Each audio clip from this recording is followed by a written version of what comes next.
Good evening, folks. Welcome to the Lincoln County Courthouse. This meeting of the Lincoln County Planning Commission will begin with a few introductory remarks. This meeting is being streamed live, and when adjourned and posted, it will be available at any time at lincolncountysd.org. The order of events tonight will be as follows.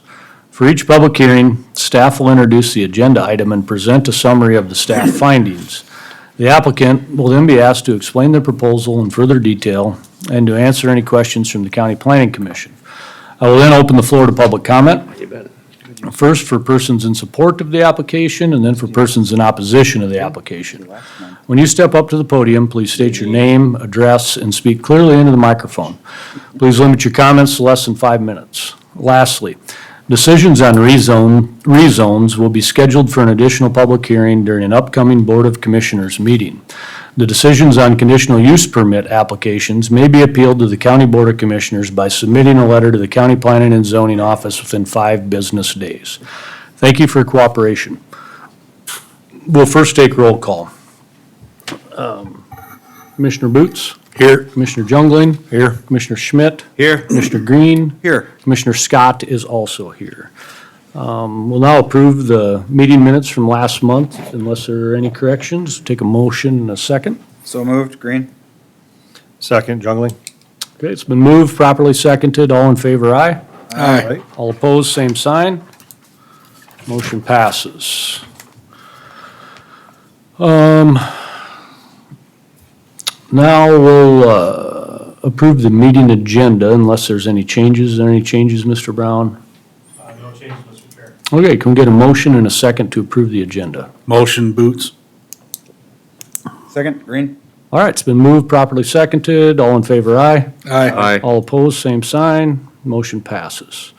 Okay, at this time, we'll now take public input on any non-agenda items. So if there's anybody who would like to speak about anything that is not on the agenda, now is time to come forward and do that. Okay, seeing none, we'll move on to our first item of business. Mr. Brown. Thank you, Mr. Chair. Toby Brown, representing County Planning. This first item before you this evening is an application to change the zone of the subject property from the A1 Agricultural District to the C Commercial District. This property is approximately, it's just to the northeast of the city of Lenox. As you can see in this picture on the screen, that this shows us within their subdivision area, their growth area. So that any subdivision or platting of the property would go through the city of Lenox.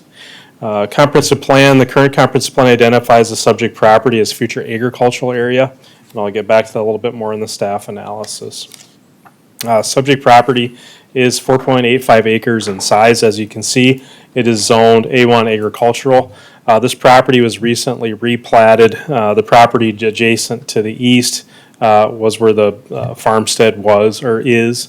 And that was all one parcel at the time. They did go through the city of Lenox to subdivide that property. Subject property is developed. It does have some buildings on it now. Those buildings would be utilized for commercial uses if the change of zone would be approved. This would be looking, if you look to the east and to the north, you would see the proposed property or the property where it's the proposal is for this evening. We did receive a concept plan submitted with the application. The applicant identified that for conceptually they would have outdoor storage on the property, be identified just to the north of the property. The property directly adjacent to the north, that was rezoned to commercial approximately 4 to 5 years ago. That is utilized for small engine repair equipment sales. The property kitty corner to the south and to the west, that's the Lincoln County 4-H grounds. Previously, it was an auction house, so that's where the commercial designation came from. So the applicant did submit an application to change the zone of this 4.85 acre parcel to commercial. Staff analyzed the request or the application, identified that the county comprehensive plan identifies this property as future agricultural area, so not consistent with the proposed change of zone. As well, staff did reach out to the city of Lenox to see if they had any comment on it. That comment was provided to you prior to the meeting on some correspondence that we received. But essentially, the city of Lenox said that they had concerns. Our two main concerns. One is that they felt that when it was replatted, that it wasn't identified that this would be utilized for future additional use. So that would require them to go through a subdivision process with it. Secondly, and this has come up before in other jurisdictions, the city of Lenox does not allow warehousing or storage in a commercial zoning district. They would require it to be in a light industrial district. So there was some concern with compatibility with future annexations and of the use. As well as the city, as staff did identify too, that the property adjoining to this commercial area would be residential or single-family dwelling. Even though it's the same owner, there could be some potential conflicts with that, different types of uses. So staff did, through the analysis, recommend denial of this application. We did post the property as well as the applicant did send notification to adjacent property owners. As of this time, I don't believe staff has heard any comments regarding anyone other than the applicant at this time. So with that, I'd be happy to answer any questions that you have for staff at this time. Otherwise, Mr. Chair, I'll turn it back to you. Does anybody have any questions for Mr. Brown? Not right now. I have one. The letter from the city of Lenox, do we want to read that? Should Yeah, I if you wanna read that read into it, record maybe- at some point? Yeah, maybe when comments or whatever. you Yeah, can but, read. okay, Yeah. Yep, you if want it? Yes. Yep, very good. Thank you. Thank you. Toby. Okay, we'll ask the applicant to come forward, please. Tell us a little bit about what you want to do here. Hello, my name is Jess Eichen, and we're just looking to rezone that 4.8 acres of land to house, my address is the 46616 277th Street in Lenox. So I'm just directly east of this property, and then the farmland around it is owned by the Eichen Family Trust. We're just looking to rezone this 4.8 acres into just using it as outdoor storage to have campers and other stuff. Just try to help Lenox, they don't want that stuff sitting around town. So just looking to get it out of town a little ways and that's about all I got. Does anybody have any questions for the applicant? Yeah, go ahead, Mr. Junglin. Hello. Hello. Do you have plans for, if this goes through, to level and take the black dirt off, put asphalt or crushed rock or some kind of parking surface down? Yeah, like a gravel or crushed rock. Yep. Okay, thank you. Anyone else? Mr. Green? I think I'm good, Mr. Chair. One question I have, what's the dialogue been between you and the city of Lenox about working together so that as Lenox moves that direction, that it all works together, I guess? That I really haven't heard anything from Lenox. Okay, have you visited with them, or? Before, when I applied for it, had to go through them. Mhm. And I guess I wasn't even aware of any, that they had denied it, I guess, Okay. Okay, other than that initial contact where I had to turn in paperwork and stuff like that. okay, About the only conversation we've had.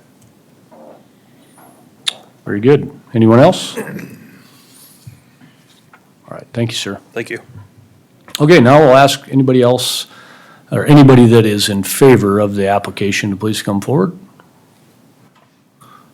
Okay, seeing none, I'll close the floor to that. We'll open the floor to anybody that is an objection to the application. Please come forward. Okay, seeing none, I'm gonna read the letter from Mr. Vanderplatz, City Administrator, City of Lenox. Dear Mr. Brown, I am in receipt of an application to rezone a property within the Lenox planning jurisdiction from the A1 district to the commercial district. While the Lenox Comprehensive Plan identifies this area for future commercial use, the planned use of outdoor storage of boats, wrecked vehicles, and other items is incompatible with the city's zoning ordinances. While Lenox zoning ordinances do permit automobile storage yards, such facilities are not permitted in any way in either of the city's commercial zones, central business district or general business district. Such uses are only permitted in the light industrial district, and even then, only by way of a conditional use permit. Please reference Lenox Revised Zoning Regulations, Chapter 10, .02. Additionally, the City of Lenox approved a plat for this property in May of 2024. The plat was represented as a transfer of ownership plat subject to SDCL 11-6-40.1. As such, development may not be permitted until the entire development process has been completed. Allowing this rezoning and development as an automobile storage yard would contradict the terms of this plat approval, and in city's opinion, are a misrepresentation of the purpose of the new plot. As the community of Lenox continues to expand northward, we respectfully ask that zoning decisions made by the Lincoln County Planning Commission consider compatibility between those decisions and eventual annexation by the city of Lenox. Furthermore, the city of Lenox formally objects to this application and requests a denial of the request. Sincerely, Nathan Vanderplatz, MPA City Administrator. So, and I believe everybody has a copy of that in front of them. So, unfortunately, Mr. Vanderplatz isn't here to ask questions. I don't believe he's on the phone either, is he, Mr. Brown? Okay. Okay, with that, if there isn't anybody else that wants to speak, we'll close the floor to public comment. Does anybody, before we have a motion, I guess, does anybody have any questions maybe for Mr. Brown after we read the statement from the city of Lenox?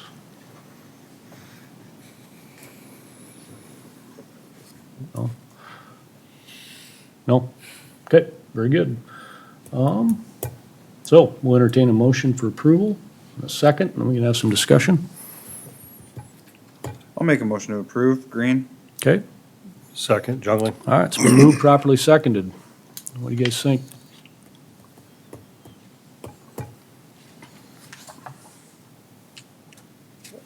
Go ahead, Mr. Mr. Jungling.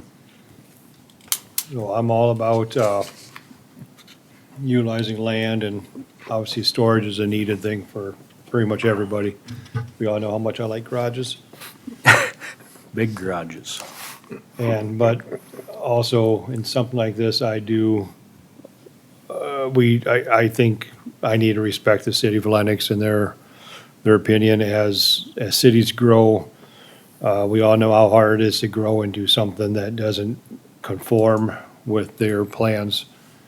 And, so yeah, respecting city of Lenox and their growth pattern and our comprehensive plan, I'm going respectfully vote no. Okay. Mr. Chair, Mr. for me, it's another argument that the joint jurisdiction, when it comes to, because, looking at the map, it looks like this could potentially reach a joint jurisdiction area if we had one between us and the city of Lenox, right? Based on the work that's gone into the updated comprehensive plan, I think this is another argument to where, it is, where the importance of it could lend itself to, for us to even be able to ask questions about like what specifically the city of Lenox's plan is and all of that. So, just another plug for hopefully at some point as the municipalities continue to grow, we're able to create these joint jurisdiction areas to be able to have some of these conversations specifically. you know, it's obviously there's commercial out there. And that commercial that's out there does, you know, while it is a business, there is also storage on site, you know, right next door, right?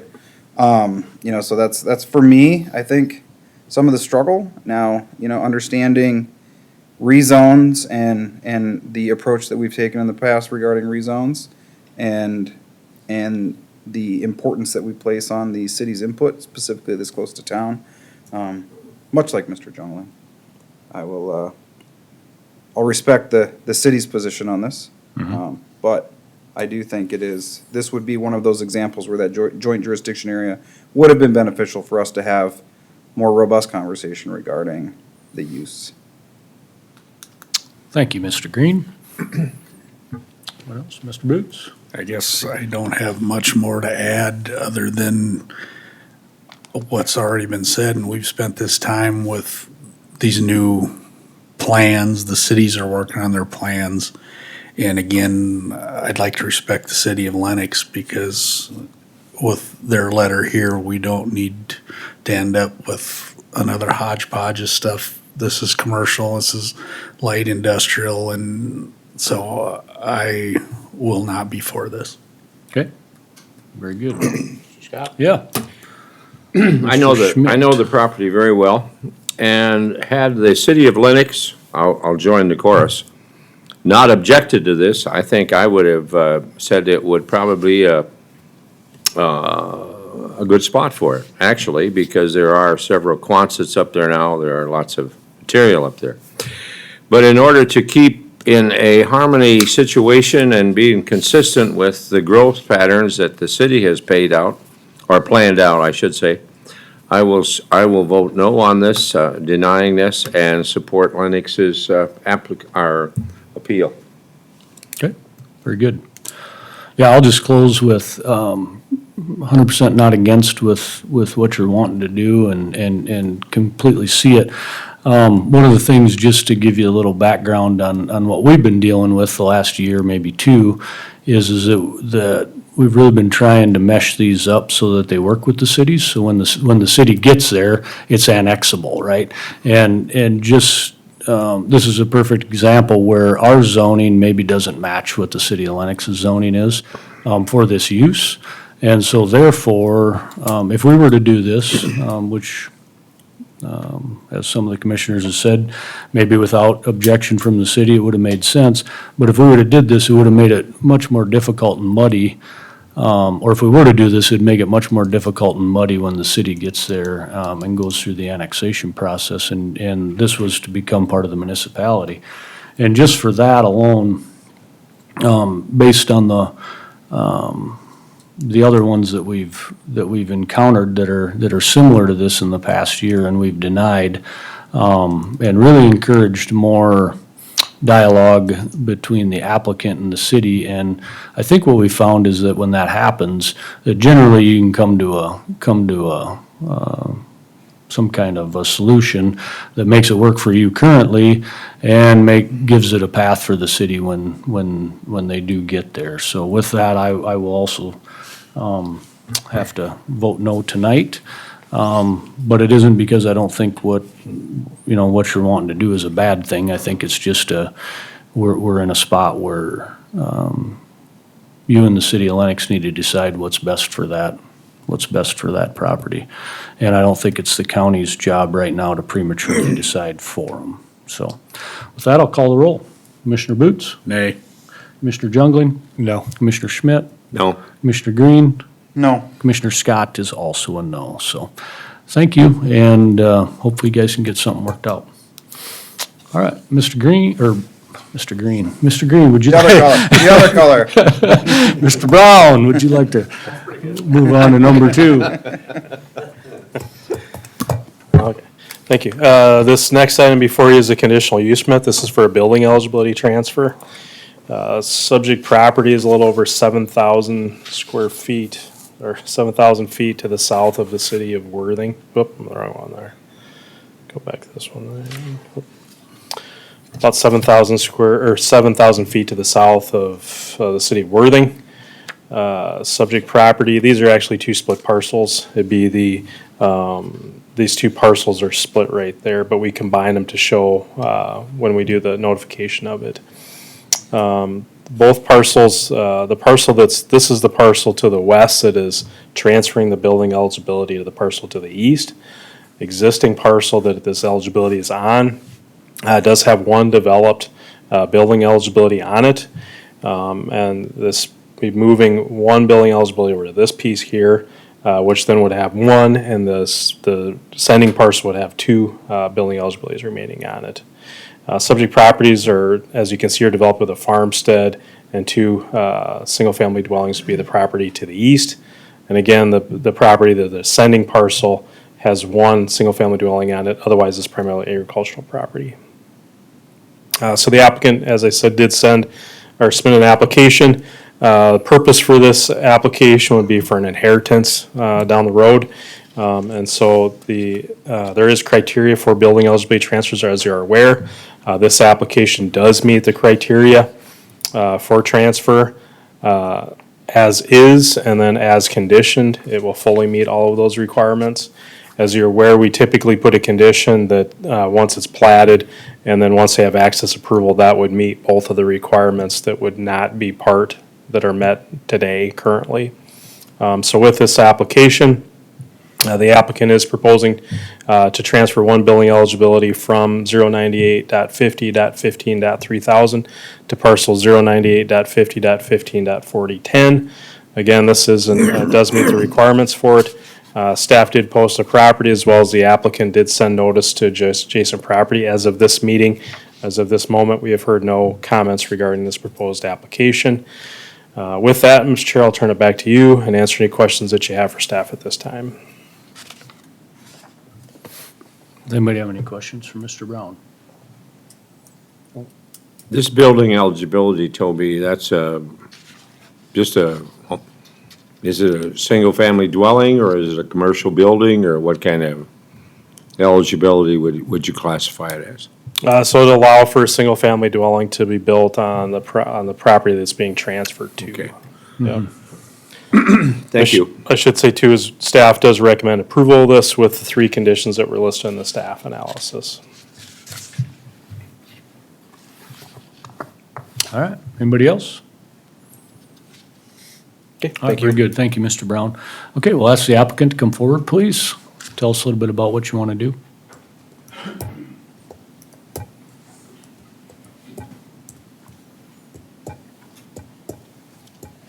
I'm Dave Abbas, and yeah, just pretty much covered it. I just want to move building eligibility from one quarter to the other. And my mom still owns both quarters. They said it would be easier while she still owns it than when she passes, and it'll be split up between my sister. So just do it now, and Yep. that's why. Other than that, I don't have anything else to add. Okay, anybody have any questions for the applicant? All right, thanks, Dave.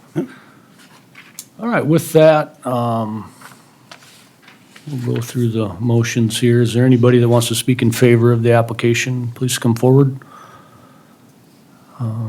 Seeing none, is there anybody that wants to speak in opposition to the application? Please come forward. Seeing none, we'll close the floor to public comment, entertain a motion for approval and a second. I'll move for approval. Okay, Schmidt? Second, Conley. all right, it's been moved, properly seconded. Anybody have any comments? Makes sense to me. Yep. Pretty straightforward. Yeah, this one's about as easy as they get, looks like to me, so, okay, we'll call the roll. Mr. Green? Yes. Mr. Schmidt? Yes. Mr. Jungling? Yes. Mr. Boots? Yes. Mr. Scott is also a yes, so, thank you, guys. All right, Mr. Brown, move on to number 3.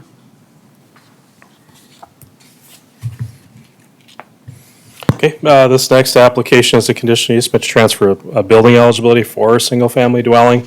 This property is approximately 25,000 feet to the west of the town of Fairview. Subject property is agricultural, and the transfer parcel, the sending and receiving parcels are both utilized for agricultural. There is no developed on both parcels. Let me get to this part there. So this one you might be familiar with is that this year we did transfer There was an eligibility on this piece, but as part of a sale, we did transfer that eligibility to the south, or southwest. So this property was recently purchased by the applicant, identified that it did not have a building eligibility. The applicant discussed with staff a way to obtain a building eligibility. And the way to obtain a building eligibility would be to purchase the building eligibility and then a portion of the property so that it would be contiguous. So the applicant did work with the adjacent property owner and did quitclaim deed a portion of the property, and we do have the legal and the staff analysis. But he does own a portion of that property and the building eligibility, so it does meet the requirements for contiguous and same ownership. The applicant is proposing to transfer the eligibility to that piece, and essentially where the arrow is, that's kind of a high point to the property, is proposing to construct a single-family dwelling for his personal use on the property. So as noted in the staff analysis, the applicant does meet the requirements or the criteria or standards for the transfer of a building eligibility. And with this transfer of building eligibility, there would be one remaining building eligibility on the sending parcel, and then there would be one available building eligibility on the receiving parcel for the property. So staff did review the applications. We have had some pretty extensive discussions with the applicant, and I do appreciate that from the start, is that it's always good to have applicants come in and have discussions with us regarding what the criteria would be and those different types of things. So staff does recommend approval of this application with the 3 conditions that were listed in the staff analysis. Staff did post the property. The applicant did send notice within 500 feet of the property. We have received some calls regarding this application, primarily just neighbors within the area to kind of determine what the proposal would be and with it. There was also some confusion with where the transfer was coming from. Because essentially, like I mentioned, is that the applicant did work with that property owner to quitclaim deed it. But as shown on the screen, it's essentially coming from a 1 acre piece that isn't shown on the drawing. But it's essentially right here would be where the quitclaim deed was established for that property. So that, again, that building eligibility would be moved to this property and developed right approximately there. So with that, Mr. Chair, I'll turn back to you. If there's any questions for staff, I'll certainly answer them at this time. Okay, I do. Does anybody else? Mr. Green, do you have a question? No. I do. Yeah, go. I'm sorry. You guys go ahead. So, looking at the map and that piece, so that whole, I don't know, squiggly lines and all that runs all the way up to that next section, that was all originally purchased on the original land deal, or did they have to purchase land from the original property all the way to get to that? So the applicant owns, I don't know if I can show a better piece. The applicant owns all the squiggly line, as you would call it there, but. For lack of a better term. Yeah, and then he also owns this piece here as well. And so what he purchased then, this is a vacant 80 that has 2 building eligibilities on it. Right. And so he purchased approximately an acre here, but it's 200 feet by, it was written description of the legal. But essentially he purchased a portion of this right here, if you can see it on the screen, and the building eligibility. So he's moving the building eligibility from here to this piece here, which does go here. So It's can you pull up the adjacent to that. GIS map, Toby? Yep. Like it's because there's a portion in the GIS map that just shows up as no data. That was one of my questions.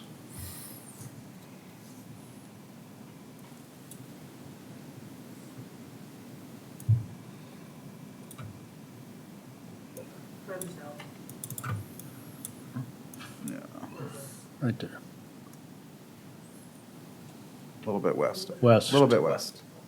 Or you put me on the And spot here. up just a little bit. There you go. Oh, here we go, right here. Okay. Okay, so which piece? So the piece outside of that, like Yeah, right where right the there. cursor's at. Okay, That's got his name on it right there. Yeah. And- So that piece parcel, right about there, that one right there. it shows up as no information. So who owns that? he does, but I don't know why it's not showing up as information there. Okay, so that is all currently owned by the applicant. Yes. to the best of my Because knowledge. that was part of my confusion. I was like, there's this like little like, I don't know, 100-foot wide section on the bottom, so that's why I was trying to figure out if it was, you know, that little sliver along the road or along the fence line or whatever that would be, that's super narrow. So I was just trying to figure out if he had to purchase additional stuff to make it all the way over there, but. No, so that's a good point that we open this up. So as you can see here, he owns an acre approximately right here. Right. So he's moving it from here to here, but as you can see, this piece goes all the way over here. So he's gonna put the house somewhere right approximately there. Now, is that little sliver like all part of the original, or was that also like replatted into the bigger piece? I guess what I'm getting at is it looks fishy to me that, you know, as a mechanism, which I get it, you know, the rules are the rules, you know, as long as it's contiguous, it just looks interesting in the way it's laid out on the GIS map. Yeah, and that layout, and, you know, Commissioner Scott can probably talk a little bit more expertise in that than I can, but that's the way the layout has been since it was platted at that time. Okay. And if you recall, there was an eligibility here, but then this property owner here was the one that sold it, and there was some dispute whether there was an eligibility, so we worked with both property owners to move it. Subsequently, that property owner then sold it to the applicant at that time. Your explanation seems less fishy, so thank you. No, that Without isn't, the building, that isn't without quite the helpful. building eligibility, right, Toby? Originally. Yeah, it was sold without that. without. So consequently, when he bought it back, he wanted a building eligibility, so he bought Yep. 1 acre with a building eligibility on it. Makes sense. So my question is, Toby, and I know we've done these before, especially, the one that pops up in my head is up by T, kind of south of Wildwater West where they did this. But they had went through the process and platted off that acre and moved the eligibility there and then moved it over. I don't know that we've ever done one where we actually haven't had a parcel to move it to. Or from, Well, yeah. where it starts, yeah, I guess, have a parcel that you assign that building eligibility to, and then it gets moved. So he- I know we have never, Yeah. I've never done one of these where we've just had a kind of a quick claim. Because if I remember right, we actually did, Mr. Merkel wanted to do this exact same thing, and we were in objection to it because of that reason, that there really wasn't ownership. It wasn't defined as a parcel. And so they went back and if I remember right, actually defined the parcel. His name was on it, and then it was able to transfer. I guess those are two examples I can remember. And it seems to me like if we were gonna do this and do it right, there really should be a parcel that is attached, or that has the eligibility that we can move it from. Yeah, we've done all the above, but I don't believe I've done one of these. so the way this works is, in Lincoln County, as long as it's not platted property, they don't have to plat it. They can do a written legal description of it, and they've done that. He owns it. He owns 1 acre. It would take a whole nother year before equalization would establish it as a parcel, because of the tax year. But in between then, to make this even more complicated, it would be fully transparent, is that more than likely, he's gonna transfer that back to the property owner. That was my question for the owner. Yeah, so he'll, to the best of my knowledge, and that's how we've done that in the past, where it's happened like that. But that's essentially what the ordinance allows. It allows, as long as it's contiguous under the same ownership, we can transfer them. But you'd have to ask the applicant more details of that part of it, but that's typically what's gonna happen, and that prevents us from having to go through plating process and all of that time, so. That's essentially what's Why would it proposed. take a year to plat it? I mean, there's a lot of stuff that Yeah, a lot of new parcels that show up that don't take a year. so In the rears, it would be because of the timing of this after November, it would take a full year to get back on, get an established parcel. That's when they establish or write the new parcels. There might be a ghost plat on there, but they wouldn't establish as a parcel.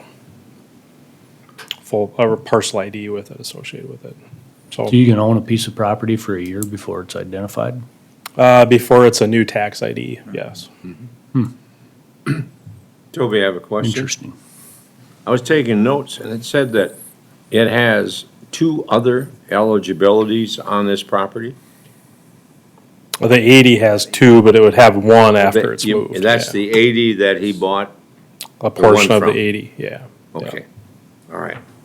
So nothing on this property. This is only on the 80 that had 3 2. or 2. Now it's got 1 left. He owns one. If this is approved, yes. Okay. Yeah. I got you. Yep. I think. We should have put this one first, because this one's a little more complicated than that first one, yeah, so, but, I think we're I just, think, and honestly, I mean, yeah, well, I'll save that for comments, but, yeah, go ahead. Anybody this is a else? great example of what the ordinance allows. Yeah. And maybe you're right, Commissioner Scott, is you haven't seen one exactly like this in your term, but this was pretty frequent in the past that they Well, would it do it seems this like way, we yeah. did have one, but we had the applicant Well, we make it a parcel, Or platted. or platted, I mean, excuse Platted, me. yeah, plat and parcel would be different on that part. Yeah. but The challenge is, and I would say we've had ones like that where, let's say for instance, in this case where the transfers it, he essentially quick claims deeds it back to them, then we have an acre piece sitting there that dispute could come in the future that, oh, there's an eligibility there, which we've had that happen. So it does create also some potential conflicts down the road if someone would argue that point with it, like, why is that an acre plotted? Because it has an eligibility, so. Well, no, because we'd keep track of it I mean, you're keeping track of it that it transferred, so then it doesn't have one anymore, just like you are for the 80, that it only have one left instead of 2. I mean, it's the same mechanism.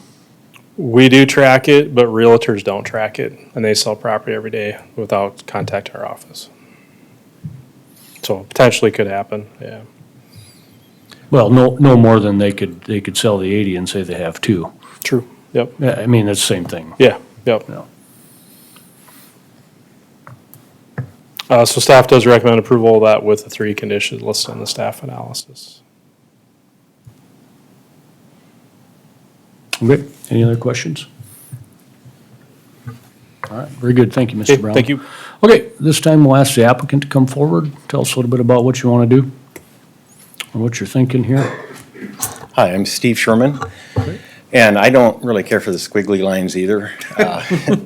And as best I can tell, the really squiggly part is CRP and was tillable cropland, and then the area where we're looking and wanting to build a home on is pasture land. And so somehow there's the 2 pieces there, but we bought all of that when we purchased the property.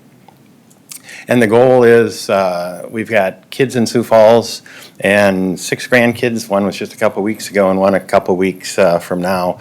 And I'd like to give them the experience to come down and spend time out in the country on a farm with some horses and enjoy that for the last, handful of years that I'm around. I retired a couple of years ago. We'd like to put up a building, probably something like a house with a storage building and then a small living area on there. And both Toby and Noah have been real good on helping us. I mean, there's a lot for me to learn on the process. There's a lot of things to go through to do this, and it's been a little bit of an adventure for the last few months, but I think we kind of worked our way through. Okay? Any questions for the applicant? I'll start, Mr. Chair. Yeah, go ahead, Mr. Green. When you bought it, were you, as Toby's example, did you think there was a building eligibility on it at the No, time? knew that there wasn't. Okay. And bought it with the idea that wouldn't be able to bring kids down and grandkids and stay on the property. But then in doing a little more research, found out about the building eligibility transfer options out there, reached out to the neighbors and found neighbors to the west that were willing to allow us to purchase an eligibility, and then that began that process a couple months ago. And I assume, just confirm my suspicion, so you plan to give that acre back then? Is that? Mhm, correct. That's all I have, Mr. Chair. All right, thank you, Mr. Green. Anyone else, Mr. Jungling? Mr. Boots? No, that question's answered what was gonna happen with that acre. Okay. It's already been answered, so. Commissioner Schmidt? Yep. Same? All right, very good. Thank you. Thank you. All right, at this time, will anybody else in favor of the application want to come forward? Seeing none, okay, we'll close the floor to that. Anybody in opposition to the application want to come forward? Okay, seeing none, we'll close the floor to public comment. Entertain a motion of approval. I'll make a motion. Hopefully to followed approve by a the three, second. Conditions. Okay? I'll second, Green. All right, it's been moved and properly seconded, guys. What are your thoughts? Mr. Chair. Yeah, go ahead, Mr. Jungling. So, however it works with the way the ordinance is written, how our standards are, and, yeah. Guy wants to build a house and have horses and grandkids, and moving housing eligibility is, I think, everyone's right to sell and move as they see fit, as is written right now, so I have no issue with this. Okay. Thank you, Mr. Jungling. Mr. Green? Chair, yeah, I think we're gonna end up, even if we ask, to jump through more hoops, I think we're gonna be in this same position, whether it's in a couple months from now, or, if we ask to replat and give it back, and, so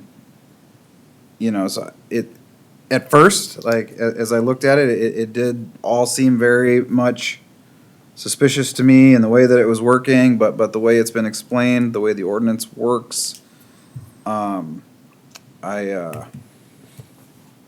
will be in favor of it right now, I believe, until I hear any additional comments. But, at this point, yeah, I do think that, it does make sense. Mr. Scott? Yeah. Just a little history. If you've been around here a long time, as I have had the benefit of, we probably would not have had Good Earth State Park if we hadn't had the transferability of building sites. There was a big issue concerning land that the state wanted to acquire, and Lincoln County moved eligibilities from a gentleman's property, which allowed the state to buy that land and initiate that great state park, if you haven't been up there. So I can, it's controversial when we started this thing, because it does have potential to be abused, but that's what you guys have done, and not abuse it, but I mean, you've prevented abusing, I think, this by venting these things pretty well. So I congratulate you on that, but I'll be voting in favor of this. Commissioner Boots? Nothing to add other than I'll be in favor. Okay. I'll share a few of my thoughts. So firstly, I think sometimes what we lose focus of is the whole idea of one housing eligibility per 40 acres or one per quarter is that we have a set density in the rural area. And no matter how we move that around or where it goes, the density really doesn't change overall. But it may change, at a micro level. And so, this property's been interesting. And because if you add up all the houses that are already there, you wonder, well, how could there have ever been any more eligibilities to move off of there? But it's, what do you guys call them, lot of record, Toby, is they were there beforehand, and so that's how it works. And I'm familiar with this, as it's somewhat close to my house. But really, at the end of the day, you know, I think it was last year we moved 1 or 2 housing eligibility, we moved 2 eligibilities off of there. Now if we move one back on, we're just, you know, we really haven't created, the thing is even with all the confusion and all the movement, we really haven't created any more eligibilities on that section of land, the whole mile by mile by mile, you know. And I think that's the thing we always have to remember, when we're doing this, is that, you know, it's not like a rural residential where we're creating more density than what was allowed in the first place. With that, I struggle with this, even though I will be in support of it because it is the way things are written.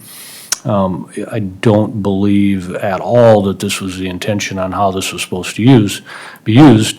Number 2 is with the Abbases, I believe that was the intention of the transfer of eligibilities. Margaret has 2 quarters, they want to move one from this quarter to the other quarter, makes perfect sense. I don't like I just don't like this.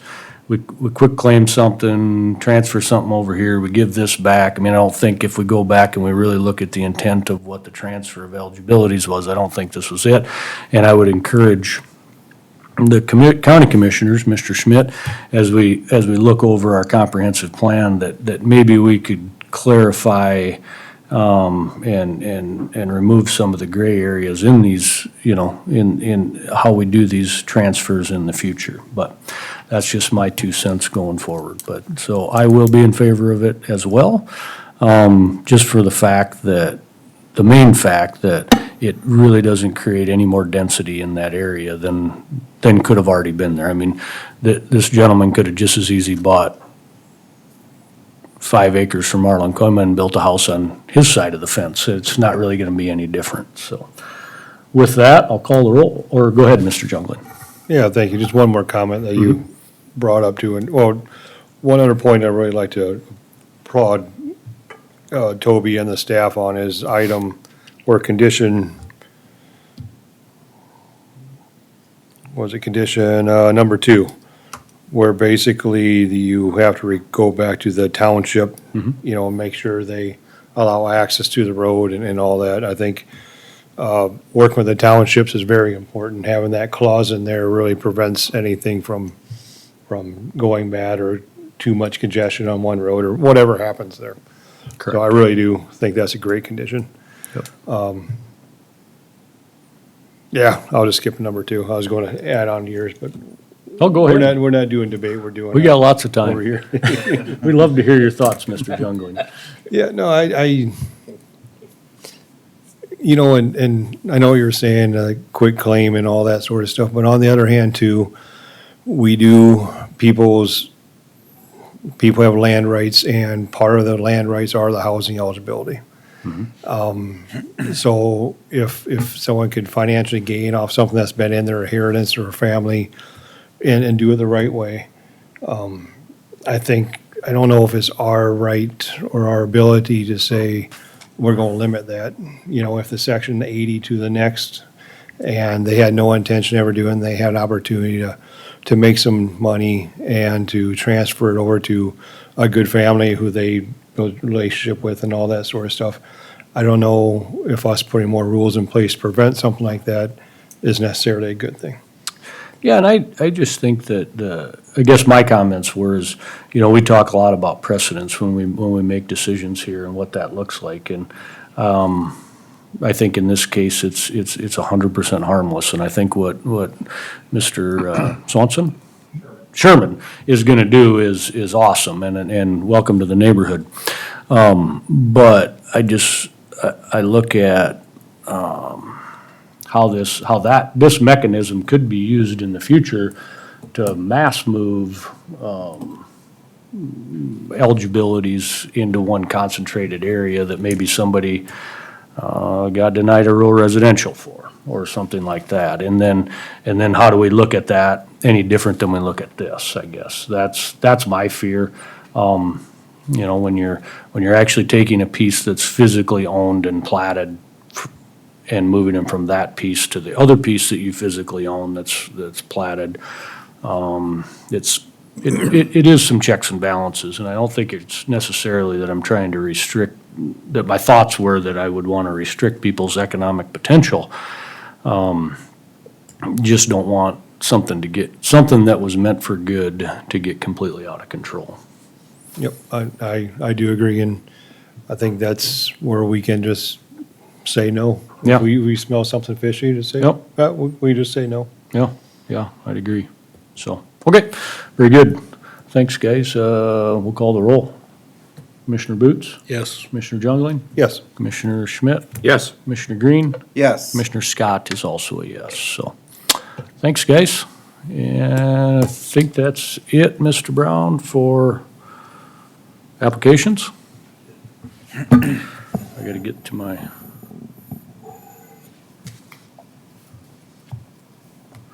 I've lost track of my agenda. Where are we at? Old business. I don't believe we have any. Can you, Mr. Chair? Yeah, Have you got another item left, Toby, to do? You got one more? and then we'll open for public comment. Okay, I have a comment. For commission comment. Yeah, How's that commission sound? comment, there you Yeah. go. Because judging by the attendance, I don't want to be overwhelmed with public comment. Because the Vikings are gonna get beat here in a few minutes, so. Okay. So this item for you this evening is we approve the 2025 planning calendar. That just sets the meeting dates. Again, by bylaws, we meet the third Monday of every month for regular meetings and the second Wednesday of every month for joint meetings. Unless there's a holiday, then it flips it to that next one. The only one, I did try to get a hold of the chair, but I wanted to make sure that we corrected the township one. We want to move that meeting date, so we don't have a conflict there. So do you know, Mr. Chair, when that meeting is? Yeah, what, I couldn't remember if it was May or June. no, it's in March. March, It's the, okay. that March meeting, that March Monday, we always seem to overlap with the mandatory annual meetings for the townships. So could we move that to the Tuesday? Yeah, with the motion, if you guys just want to Would move that be the all right? March 17th meeting to March 18th and then Yeah. approve it at that. So I'm gonna move that we move the March 17th meeting to March 18th, to be, So moved. yeah. Second. All right, all in favor, aye? Aye. All opposed, same sign? Okay, we'll move that. Thanks for remembering that. I was gonna bring that up, Toby, so. Okay. That creates conflict every year, it seems. And then the last one, I just wanted to update you that, so last month, you did act on 4 ordinances that were remanded to you by the Board of Commissioners.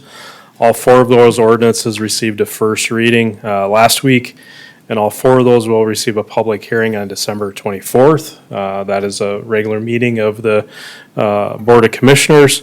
I know some people have asked about that it is Christmas Eve, but it is standard policy that we always schedule the public hearings from the Planning Commission, the third Board of Commissioners meeting of the month, as well as state statute does require that we do publish notice on that and give 5 days in between the first and second readings.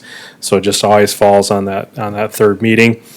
So I don't have anything to report to you how those are acted on yet, because that'll be next week, as well as the comprehensive plan public hearing and hopeful adoption will be next Tuesday as well on that meeting.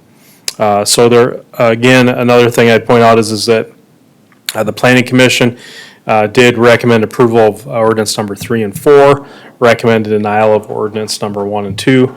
But those, all 4 ordinances will be acted on or consideration by the Board of Commissioners. So even with recommendation denial, they're still, it's like a typical rezone type application or ordinance amendment type application. But with that, that's all I had, Mr. Chair, and I'll turn it back to you unless there's any questions for staff. Just one quick question. So the readings have already happened on those ordinances, and so the commission will be able to take action on the 24th? Correct. Yep, they conducted the first readings, and then December 24th will be the public hearing for public comment, as well as the Board of Commissioners can accept, reject, or remand back to the Planning Commission, so. Very good. Have you gotten much feedback?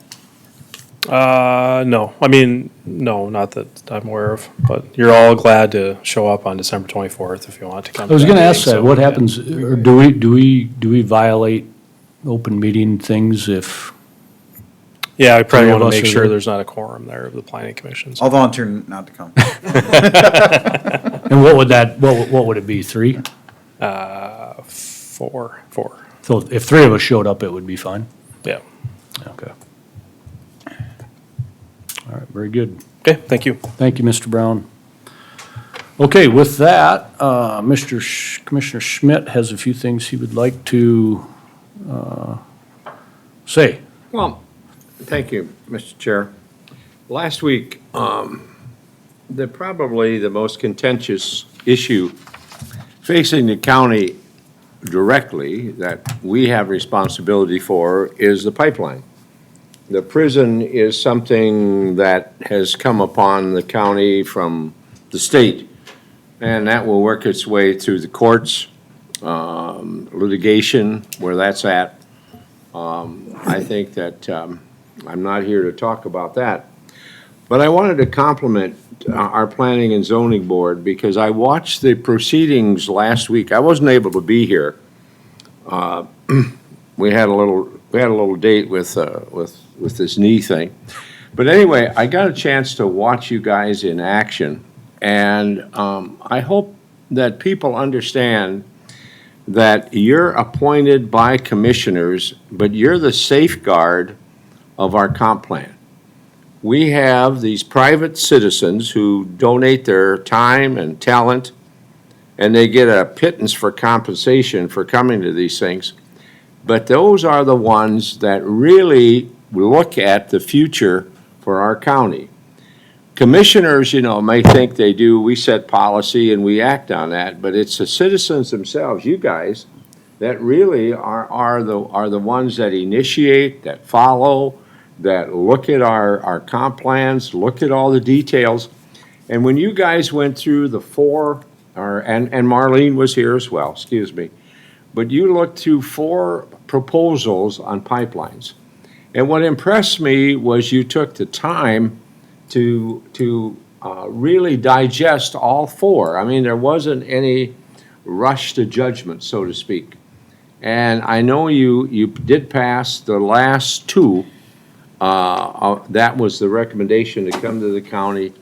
And with the floor on number 3, and then, we're looking at setbacks and we're looking at things. But I just wanted to compliment you and say thank you. Because sometimes we don't say thank you enough. We don't appreciate enough. So if I do nothing else at this Christmas time, I just want to tell you guys thank you. Thank you for your dedication. Thank you for all that kind of stuff. And I know you get frustrated with commissioners. Who wouldn't get? I get frustrated with commissioners. Yeah, we won't go on to that one, but that's why we're meeting on Christmas Eve, for God's sakes, to take up the most decisive thing we have. Makes no sense to me. Goodwill towards men, maybe left the halls on that one. But anyway, just to put it in perspective, thank you. Thank you, guys. Thank you for your time. Thank you for your talent. You do it. You make this county work and make this county grow. So that's all. I wish you guys all a Merry Christmas and a Happy New Year. And I do the same for all you people in the audience as well. So I'll shut up now. Well, thank you, Commissioner Schmidt.